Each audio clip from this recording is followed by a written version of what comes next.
back to Shem's Universe. So today we're going to discuss the karmic number of 19. So we'll discuss first the expression number, the name number, how it appears, and also how you get the life path number of 19. Both of which are very important, by the way. In comparison to the other numbers, the life path and the expression number are very important. With the 19, I'm going to go over why. So in regards to the 19 as a whole, you get 1, which is the sun, you get 9, which is Mars, but more importantly, 1 is the first number in primal numbers and 9 is the conclusive number, meaning starting and finishing. Then that adds to 1 again. This is a very powerful number. I'm going to go over something else as well. If it was your birthday, then this number is going to be very special to you because this is something that literally can start and finish anything that they start. Something like Malcolm X, who's my personal hero, has a birthday of May 19th that always started and finished everything that he wanted to do. Moving on from the birthday though, with the name number. If you follow Western numerology, as we discussed in other videos, you'll understand that if you have a name number of 19, that means that your first, middle, and last name on your birth certificate adds to karmic number 19, or you go by a name that vibrates 19. Like my girlfriend, for instance, she has a last name that adds to 19. That's the name that she used to go by a lot, hence this is a very special number because it turns into something that actually starts and finishes everything. I mean, once you start something, you plan on how to finish it, and then you just put it into motion and finish it with force. It's double fire. Mars is a war planet, Sun is all about fire, initiative, and innovative energy. You get these energies together, for some reason we have a karmic number from it as well.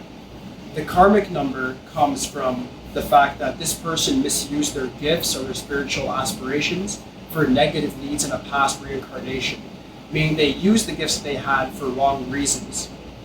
And it comes out like people that were abusive mothers or fathers, people that are abusive mentors, etc.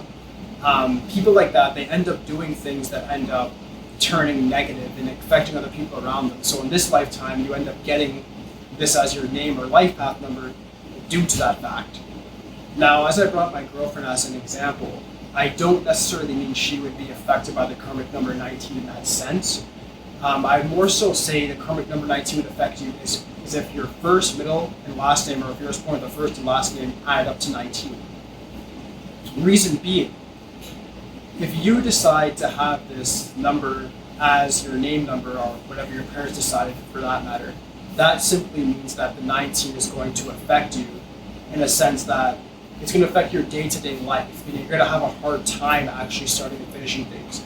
You're going to have a hard time doing things that are going to demand your immediate focus. And in regards to boundaries, you're going to have authority issues like crazy.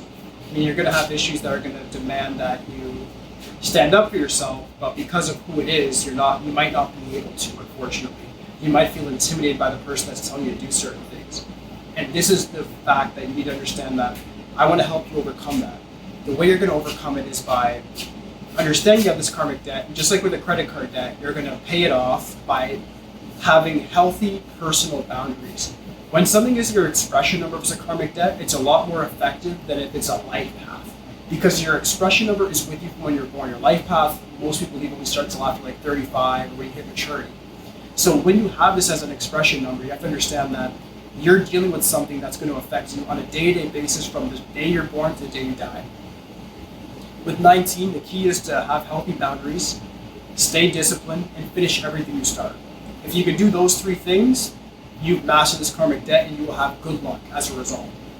With the life path now, it may affect you into adulthood where you have somebody maybe as your manager or your abusive parent may try to get involved in like a relationship of yours. And you need to understand that, yes, you do technically deserve this karmic debt that you have, but you need to understand that you can actually actualize your vision by just having healthy boundaries. I'm not saying be a bully back to the person, but actually tell them that, hey, you're crossing this boundary. I'm going to figure this situation out. Leave me alone and let me do it. That's as simple as it gets. You need to just understand that with a life path of 19, you're meant to do great things, and it's an archetype of greatness. With the life path of 19 and the Vedic numerology, which is the eastern side of things, we then get what's called the Prince or Princess of Heaven, meaning heaven dwells the universe's will, meaning your thought, word, and deed align, and you end up achieving things of great magnitude that nobody would expect you to achieve. So in this life, if you have a life path of 19, you have all the full powers of 1 and 9, as I stated earlier, you can then use that to then actualize your vision. Even though it's a karmic debt, there's negative and positive to everything. You start universal laws, which I'm going to go over as well. You have different polarities. There's a negative polarity and a positive polarity. The negative polarity of the 19 is that you don't finish anything you start. The positive polarity of 19 is that you finish everything you start, and you have healthy boundaries with the people that are around you. So you create a harmonious environment, and in turn you will overcome the problems that are in front of you. All right? So in regards to anything else, I know the Western side of things goes over like personality number, soul number, guys. I'm not going to go over those things. I'm actually moving on from the numerology aspect of things. I'm going on to Magical Thinking Big. And I'm going to do other novels discussing those things. But we're going to get back to numerology in regards to birth numbers. I want to discuss the mental faculty of things. And if you guys have any recommendations that you guys want me to do videos on, please let me know. But for now, just like, subscribe, holla at me. I'll be back tomorrow. Thanks.